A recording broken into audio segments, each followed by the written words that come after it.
먼저 오늘 본문을 제대로 이해하기 위해서는 우리가 고린도라고 하는 지역이 어떤 지역인지 그 특성과 고린도 교회의 상황에 대해서 먼저 이해할 필요가 있습니다. 먼저 고린도라고 하는 지역에 대해서 말하자면, 고린도 지역은 상업이 발달한 항구 도시로 대도시 중에 하나였습니다. 그런데 그 당시 항구 도시들은 대부분이 탐욕과 부패, 그리고 성적인 부도덕이 굉장히 심했다라고 얘기를 합니다.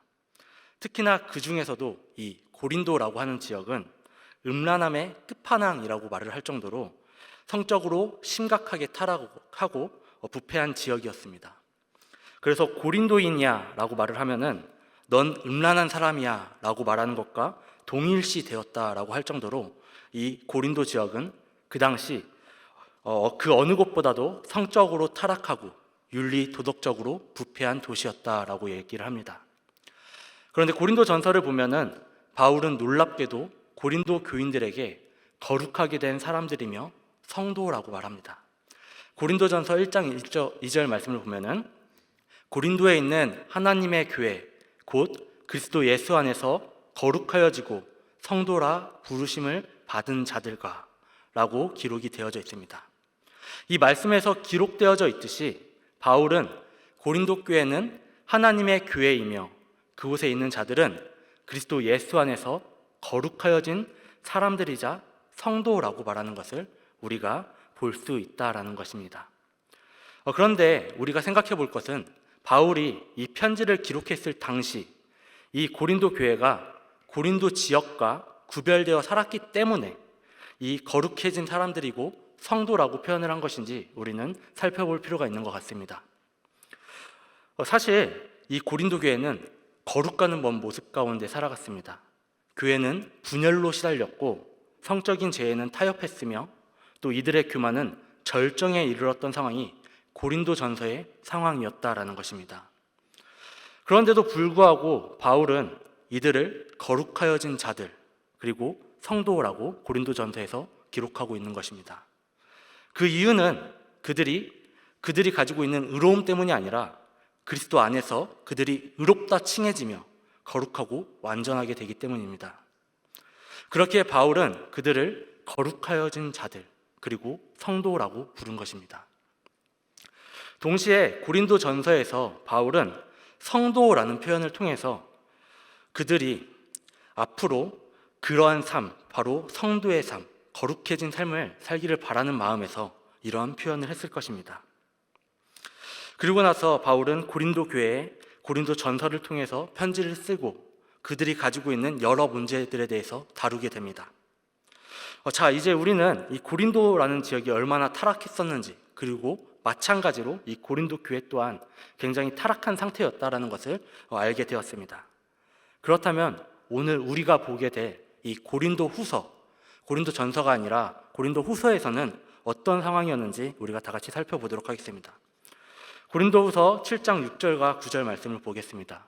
고린도후서 7장 6절 말씀을 보면 그러나 낙심한 자들을 위로하시는 하나님이 디도가 올므로 우리를 위로하셨으니 고린도후서 7장 9절 내가 지금 기뻐함은 너희로 근심하게 한 까닭이 아니요 도리어 너희가 근심함으로 회개함에 이른 까닭이라. 너희가 하나님의 뜻대로 근심하게 된 것은 우리에게서 아무 해도 받지 않게 하려 함이라. 아멘. 고린도후서 7장 말씀을 보면 바울은 디도를 통해서 고린도 교회의 상황을 전해 들었다라는 것을 알 수가 있습니다. 그런데 디도를 통해서 들은 소식은 바로 그들이 회개함에 이르렀다라는 것이었습니다. 즉 바울은 고린도 교인들이 자신이 보낸 눈물의 편지를 받고 회개했다라고 하는 좋은 소식, 위로의 소식을 디도를 통해서 전해 듣게 된 것입니다. 오늘 우리가 보게 되는 고린도후서 6장은 이미 디도를 통해서 고린도 교인들이 회개했고 바울의 편에 섰다라는 소식을 들은 그 상황 속에서 기록되어졌다는 것을 우리가 기억을 해야 됩니다. 그런데 이 고린도 교인들의 회개는 최근에 일어났고 바울은 이 회개의 모습을 그들이 굳건히 하기를 원하는 상황 가운데서 오늘 본문을 기록했다는 것을 우리가 기억해야 된다는 것이죠. 우리가 이러한 정황들을 기억하면서 이제부터 본문의 말씀을 한번 나누어 보도록 하겠습니다. 1절 말씀을 다 같이 한번 보도록 하겠습니다. 1절 말씀 다 같이 한번 읽어보겠습니다. 우리가 하나님과 함께 일하는 자로서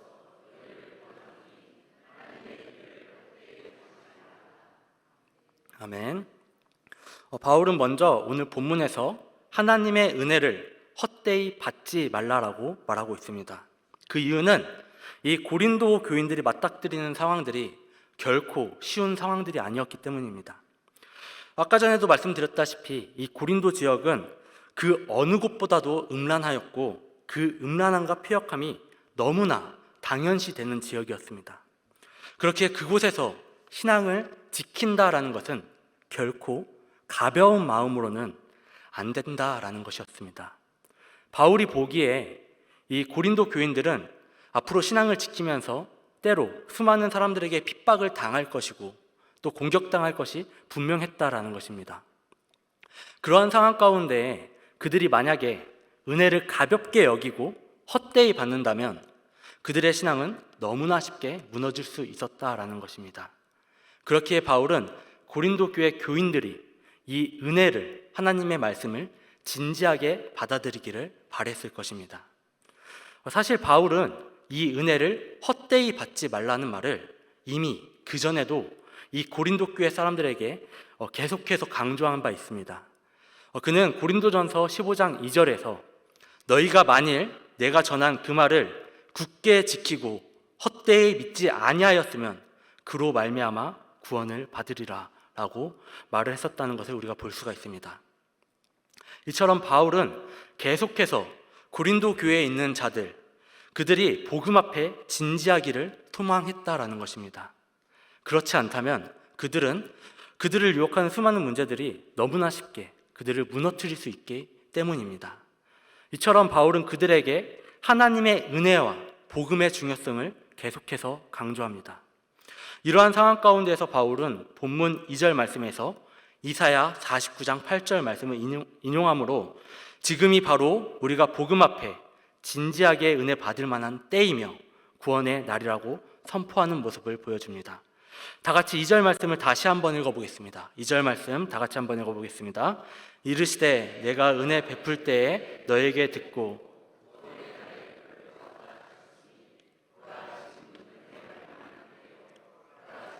구원의 날이로다. 아멘. 이 말씀에 드러나는 것처럼 바로 지금이 우리가 진지하게 복음을 받아들일 때, 즉 은혜 받을 만한 때요, 구원의 날이라는 것은 바울이 강조하고 있다라는 것입니다. 바울이 말하길 지금이 복음을 가장 진지하게 받아들이기 좋은 타이밍이라고 강조하고 있다라는 것입니다.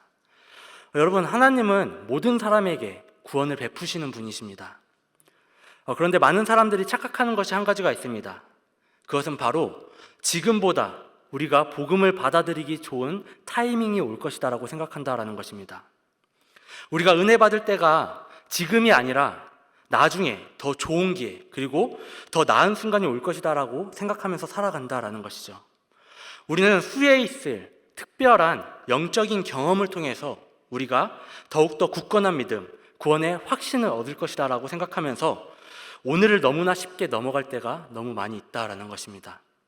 즉 우리는 주님이 내일도 모레도 우리에게 은혜를 베풀 것이다라고 너무나 쉽게 생각하면서 정작 오늘 우리에게 주실 그 은혜를 사모하지 않고 오늘 우리에게 주실 그 결단의 순간을 놓치며 살아갈 때가 너무나 많이 있다라는 것입니다. 여러분, 때로 우리는 이처럼 복음을 너무나 당연하게 여기며 살아가고는 합니다. 하나님이 주시는 은혜를 너무 가볍게 여기고 쉽게 생각하며 살아간다라는 것입니다. 그러나 오늘 바울은 말합니다. 지금이 바로 은혜 받을 때요, 지금이 바로 구원의 날이라고 말한다라는 것입니다. 즉 지금이 우리가 복음 앞에 결단해야 될 때라는 것입니다. 여러분, 바울은 말합니다. 내일도 모레도 아니라 바로 지금 이 순간이 우리가 은혜 받을 시간이며 구원받을 시간이라고 말입니다. 코카콜라의 전 CEO인 더글라스 데프트는 어제는 역사이고 내일은 미스테리이며 오늘은 선물이다. 그렇기에 우리는 현재 프레젠트를 선물, 프레젠트라고 말한다라고 말했습니다. 이 말처럼 우리에게 있어서 어제는 역사이고 내일은 우리가 알 수 없는 미스테리입니다. 그러나 지금 이 순간은 우리에게 주어진 선물입니다. 이 말은 곧 하나님께서 지금 이 시간, 이 순간을 우리에게 선물로 주셨다라는 것입니다. 그렇게 선물로 주어진 지금 이 시간이 바로 우리에게 있어서 그 어느 때보다도 좋은 은혜의 때, 구원받을 날임을 우리는 기억해야 된다라는 것입니다. 여러분, 주님이 지금 우리에게 주시는 이 선물 같은 시간, 우리가 이 시간을 가볍게 여기지 않고 진지하게 하나님을 만나고 은혜 받을 수 있는 시간이 되기를 소망합니다. 그리고 오늘이 바로 우리가 진정으로 구원받는 은혜의 시간이 되기를 소망합니다. 말씀을 계속 이어서 보도록 하겠습니다. 바울은 지금이 바로 은혜 받을 때 구원의 날임을 말하고 난 후에 3절부터는 갑자기 자신이 어떻게 이 직분을 감당하고 있었는지에 대해서 말하기 시작합니다. 다 같이 3절부터 5절 말씀 한번 보도록 하겠습니다. 3절부터 5절 다 같이 한번 읽어보겠습니다. 우리가 이 직분이 비방을 받지 않게 하려고 무엇에든지 아무에게도 거리끼지 않게 하고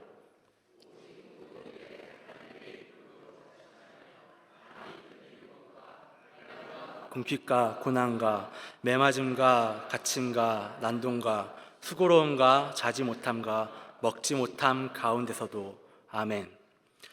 이 말씀을 보면 바울은 자신이 전하고 있는 하나님의 복음이 올바르게 전달되기를 바라면서 자신으로 인하여 복음 전하는 이 직분이 비방받지 않기를 바랬습니다.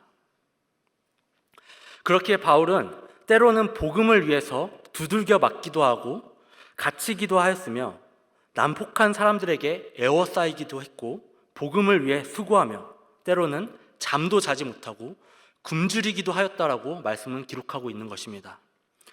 언뜻 보기에 미련해 보이기까지도 하는 그의 삶은 오직 자신이 그리스도의 신실한 종이라는 것을 입증하기 위함이었습니다. 그리고 동시에 자신으로 인해 복음이 전해지는 것에 방해가 되는 일이 없도록 하기 위함에 있었습니다. 여러분, 이처럼 바울은 복음을 위해 고난받기를 두려워하지 않았습니다. 그는 고난받는 것보다도 자신으로 인하여 복음 전파에 방해가 되는 것을 더 싫어했으며 자신이 받은 사도적 권위가 비난받는 것을 더욱더 슬퍼하였던 자였다라는 것입니다. 그는 그렇기에 모든 고난의 상황 속에서도 6절부터 7절에 기록되어져 있는 것처럼 항상 깨끗함과 지식과 오래 참음과 자비, 그리고 성령의 감화와 거짓 없는 사랑, 진리의 말씀과 하나님의 능력으로 살았다라는 것입니다. 그는 자신의 삶으로 자신이 하나님의 일꾼임을 증명하는 삶을 살아갔다라는 것입니다. 마치 기쁠 때나 슬플 때나 부유할 때나 가난할 때나 병들었을 때나 죽음이 우리를 갈라놓을 때까지 사랑하고 아끼겠다라는 결혼식의 서약처럼 그는 하나님에 대한 사랑을 지켜나갔다라는 것입니다. 다시 말하자면 바울은 하나님의 일꾼이라는 자신의 이 거룩한 사명을 말뿐만이 아니라 자신의 삶을 통하여서 증명하는 삶을 살았다라는 것입니다. 오늘날에도 바울과 같이 어떠한 상황 가운데서도 복음을 포기하지 않고 지켜나간 수많은 사람들이 있었습니다. 예를 들자면은 일제 감정기 시대에 신사참배를 강요하는, 일제에 맞서 신사참배 반대 운동을 전개했었던 주기철 목사님과 같은 몇몇 목사님들이 그러했었죠. 여러분, 일제 시대에 우리나라의 기독교는 박해받는 상황에 처해 있었습니다.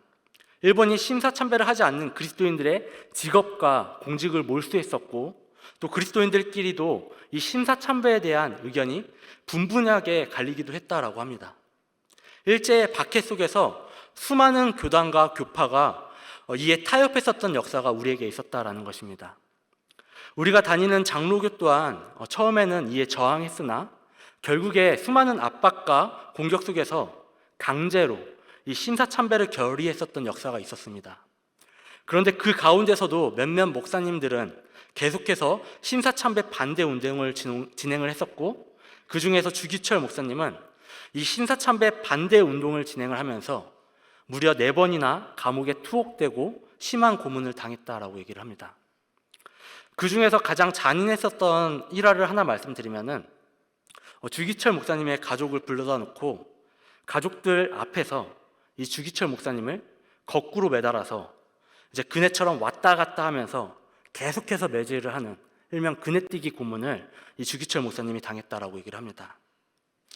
그 자리에 있었던 아드님의 증언에 의하면은 이 주기철 목사님은 20회가 되기 전에 기절을 했고, 주 목사님의 어머님은 그 모습을 보면서 이미 기절을 했고, 또 사모님은 고문이 시작이 되자 오 주님 하면서 기도만 했다라고 합니다. 심지어는 이 주기철 목사님이 기절하자 그 당시 일제 경찰은 그 주기철 목사님의 사모님을 고문하고 주기철 목사님은 일어나서 그 모습을 지켜볼 수밖에 없는 상황 가운데 처했다라고 합니다. 그럼에도 불구하고 주기철 목사님은 끝까지 신앙을 포기하지 않았고 돌아가시는 그 순간까지 계속해서 복음을 지키며 살아갔습니다. 주기철 목사님의 정기문에는 그 당시 마지막으로 그 사모님과 이야기를 나누는 장면이 있습니다. 그때 사모님이 먼저 이렇게 입을 열었다고 합니다. 당신은 꼭 승리하셔야 됩니다. 절대 살아서는 이 문 밖을 나올 수는 없습니다. 주기철 목사님은 이에 이렇게 대답을 합니다. 그렇소. 내 오래지 않아 주님 나라에 갈 거요. 거기서 교회와 조선을 위해 기도하겠소. 내 이 죽음이 한 알의 썩은 미랄이 되어 조선 교회를 구해주기 바랄 뿐이요. 이 일이 있고 주기철 목사님은 얼마 안 가 돌아가시게 됩니다. 내 이 죽음이 한 알의 썩은 미랄이 되어 조선 교회를 구해주기 바랄 뿐이요라고 말하며 끝까지 복음을 지키며 살아가신 주기철 목사님, 그리고 그 외에도 많은 깨어있는 목사님들이 계속해서 신사참배 반대를 하였고, 그 결과 이 주기철 목사님의 마지막 발행처럼 총회에서는 후에 이 신사참배 결의 취소 성명서를 발표하는 역사가 일어나게 됩니다. 이처럼 많은 사람들이 자신의 신앙을 지키기 위하여, 복음을 지키기 위하여 고난과 환난을 무릅쓰고 살아갔다라는 것은 우리에게 굉장히 중요한 역사입니다. 그리스도인들은 때로 바울과 같이 세상으로부터 박해받고 공격받고 살아가게 됩니다. 그럼에도 불구하고 우리는 그 길을 가야 하는 자들입니다. 베드로전서 3장 14절에서는 그러나 의를 위하여 고난을 받으면 복 있는 자니 그들이 두려워하는 것을 두려워하지 말며 근심하지 말고라고 기록하고 있습니다. 마태복음 5장 10절에서는 의를 위하여 박해를 받은 자는 복이 있나니 천국이 그들의 것임이라고 기록하고 있습니다. 또한 마태복음 16장 24절에서 25절에서는 이에 예수께서 제자들에게 이르시되 아무든지 나를 따라오려거든 자기를 부인하고 자기 십자가를 지고 나를 쫓을 것이니라. 누구든지 제 목숨을 구원코자 하면 잃을 것이요 누구든지 나를 위하여 제 목숨을 잃으면 찾으리라 라고 기록하고 있습니다. 의를 위하여 고난을 받는 것, 의를 위하여 박해를 받는 것, 그리고 나를 부인하고 십자가를 지고 예수님을 따르는 것, 그것이 바로 우리가 가야 할 길입니다. 그것이 바로 우리를 진정으로 살리는 길이라는 것입니다. 바울은 오늘 그리스도인이 가야 할 길은 바로 이러한 고난이 찾아올지라도 복음을 포기하지 않는 삶, 복음을 위해서 사는 삶을 살아야 한다라고 우리에게 말하는 것입니다. 그것이 우리를 진정으로 살리는 길이라는 것을 말한다라는 것입니다. 여러분, 바울이 오늘 복음을 위하여 고난당하고 핍박당하고 어려움을 당하는 상황 가운데에서 버틸 수 있었던 것은 자신의 의지 때문이 아닙니다. 자신의 힘 때문이 아니라 그리스도의 십자가가 그를 이끌고 있었다는 것을 우리는 고백해야 된다는 것입니다. 그리스도의 십자가가 그를 버티게 했다라는 사실, 그 은혜가 그를 버티게 했다라는 사실을 우리가 깨달아야 된다는 것입니다. 그렇게 그는 지금 바로 이 순간이 바로 은혜의 때이며 구원의 날이라는 확신 속에서 매일매일 그리스도를 의지했고 매일매일 그리스도의 이름으로 승리하며 나아갔다는 사실을 우리는 기억해야 된다는 것입니다. 바울이 오늘 고린도 교회에 이 편지를 쓰는 것은 분명한 이유가 있습니다. 그것은 그가 고린도 교회의 상황을 알았기 때문입니다. 고린도라는 지역이 얼마나 복음을 지키기 힘든 곳인지 알았기 때문에 그는 자신의 고난을 말하며 그리스도인은 어떤 상황에서도 복음을 붙잡아야 한다라는 것을 말해주고 있는 것입니다. 바울은 그들이 복음을 지키며 앞으로 마주하게 될 그 고난의 상황 속에서 자신과 같이 고난을 버티고 이겨내기를 소망하는 마음에서 이 고린도 전서와 후서를 썼다라는 것입니다. 그렇게 바울은 그들이 가벼운 마음으로 복음을 받아들이는 것이 아니라 바로 지금이 은혜의 때, 구원의 날이라는 것을 기억하고 자신과 같이 결단하기를 바랬던 것입니다. 여러분, 우리들도 때때로 복음으로 인하여서 조롱거리가 될 수도 있고 고난과 핍박을 당할 수도 있습니다. 그때 우리는 세상과 타협하는 삶을 살아갈 것인가, 아니면 복음으로 결단하여 내가 그리스도인임을 증명하는 삶을 살아갈 것인가 선택하게 됩니다. 그때 우리는 바울과 같이 복음을 붙잡고 살아가는 삶을 살아가길 소망합니다. 계속해서 말씀을 보도록 하겠습니다. 8절부터 10절 말씀을 보시면은 바울은 자신이 사기꾼 취급을 받지만 진실한 자이며 알려지지 않은 것 같지만 모든 사람이 알고 있고 죽어가는 것 같지만 그 누구보다 생명력 있는 살아있는 자이다라고 고백하고 있습니다. 또한 매를 많이 맞았지만 살아있으며 아무것도 없는 사람 같지만 하나님 안에서 모든 것을 소유한 자임을 말하고 있습니다. 더 나아가 그는 자신을 슬퍼하는 사람 같지만 항상 기쁘고 가난한 사람 같지만 많은 사람을 부요하게 한다 말하며 자신은 아무것도 없는 것이 아니라 모든 것을 소유한 자라고 이야기를 하고 있습니다. 이것이 말하는 바는 하나님을 믿는 사람은 겉으로 보기에 보잘것없어 보일 수도 있고 세상 사람들이 보기에 가치 없어 보일 수도 있지만 역설적이게도 사실은 세상의 그 어느 것보다도 가치 있는 삶을 살아간다라는 것입니다. 그가 이처럼 역설법을 통해서 자신을 증명하고 있었던 이유는 그 당시 바울이 가지고 있었던 이 사도성을 의심하는 자들이 있었기 때문입니다. 그들은 바울이 그리스도의 사도가 아니라 사기꾼이라고 생각을 했었는데요. 왜냐하면 그들이 생각하기에는 그리스도에게 속한 사람들은 고난받아서는 안 된다. 그리고 이들은 복을 받아야 된다라고 생각을 했기 때문입니다. 지금으로 따지자면 기복신앙, 즉 예수님을 믿는 사람들은 무조건 잘 되고 무조건 성공한다라는 신앙을 가진 사람들이 있었다라는 것입니다. 하지만 바울은 이러한 그들의 생각에 대해서 오늘 역설법을 통해서 반박하고 있는 것입니다. 세상이 보기에 자신은 보잘것없고 가치 없어 보이지만 하나님 보시기에 나의 모습은 그 무엇보다도 귀하고 가치 있는 삶이다라고 우리에게 강조하고 있다는 것입니다. 세상은 그를 인정하지 않으나 하나님은 그를 인정하셨다라는 것입니다. 바울에게 있어서 자신의 사도성을 증명하는 것은 세상이 말하는 기준대로 성공하는 삶, 잘 나가는 삶을 살아가는 것이 아니라 오히려 자신이 당한 고난, 그 고난 자체가 바로 자신의 사도성과 사도적 권위를 증명하는 것이었다라는 것입니다. 그는 그리스도께서 복음을 위해 고난을 받도록 자신을 부르셨으며 그렇게 내가 당하는 고난은 의미 없는 것이 아닌 오히려 자신의 사도적 권위를 증명하고 있다라고 우리에게 말하고 있는 것입니다. 이는 사도행전 9장 16절에서 잘 드러나고 있는데요. 다 같이 한번 읽어보겠습니다. 그가 내 이름을 위하여 얼마나 고난을 받아야 할 것을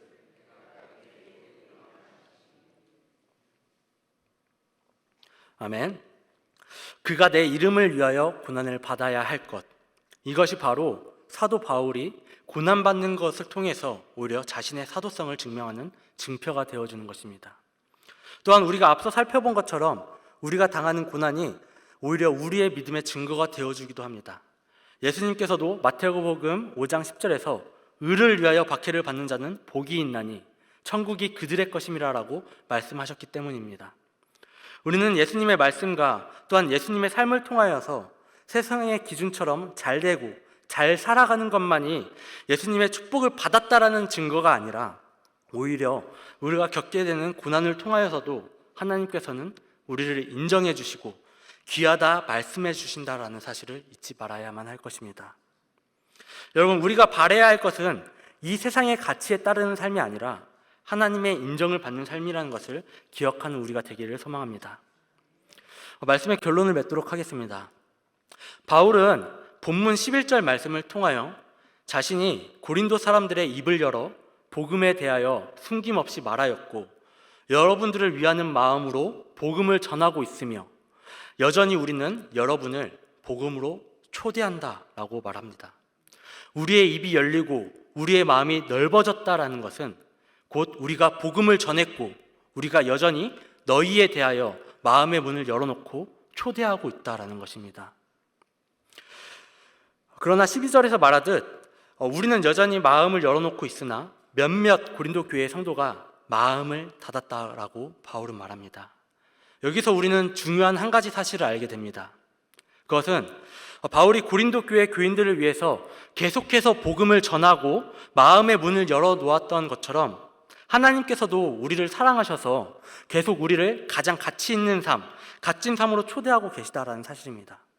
그런데 문제는 우리가 그런 하나님의 부르심과 사랑에 응답하지 않고 마음 문을 닫고 살아갔다라는 것입니다. 즉 하나님이 우리에게서 떠났고 우리에게 오시지 않은 것이 아니라 하나님 곁에서 떠났고 하나님을 멀리한 것은 바로 우리였다라는 것이죠.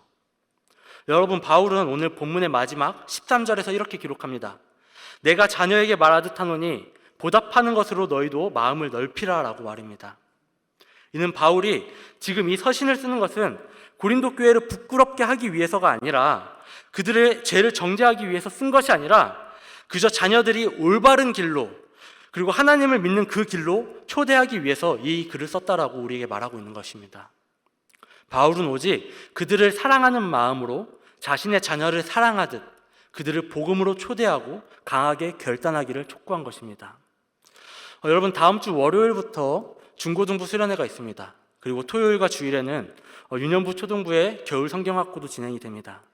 많은 선생님들이 바울이 계속해서 고린도 교회에 복음을 전하는 것처럼 아이들에게 계속해서 수련회에 가자고 독려하고 그것을 두고 계속해서 기도하고 있습니다. 그리고 이 수련회와 겨울 성경학교를 통해서 많은 아이들이 주님을 만나기를 기도하고 있습니다. 복음으로 돌아오기를 기도하고 있다는 것이죠. 그러나 문제는 이 아이들이 마음을 열지 않으면은 결국에 지금 바울이 계속해서 말씀을 전하고 있음에도 그것을 받아들이지 않는 사람처럼 동일한 사건이 일어나게 됩니다. 이 일이 일어나지 않기 위해서 하나님의 은혜가 더욱더 우리에게 필요한 시기가 바로 이때입니다. 그리고 또한 이 아이들뿐만이 아니라 우리가 기억해야 될 것은 지금 우리가 복음으로 돌아가기 가장 좋은 때라는 것입니다. 바로 지금 이 순간, 말씀을 듣는 이 순간이 바로 우리가 복음으로 들어가기 가장 좋은 때, 은혜의 때이며 구원의 날이라는 것을 우리가 기억해야 된다는 것입니다. 우리가 말씀의 자리로 나올 수 있는 그 순간, 그리고 우리가 예배의 자리에 나올 수 있는 그 순간이 모두 우리에게는 은혜의 때라는 사실을 여러분들이 잊지 않고 여러분이 이 시간 하나님께 간절한 마음으로 기도하고 이 시간 주님의 은혜를 받는 여러분들이 되기를 소망합니다. 우리가 이것을 믿고 다음으로 우리의 신앙을 미루는 것이 아니라 지금 하나님 앞에 무릎 꿇고 기도하는 자녀들이 되기를 소망합니다.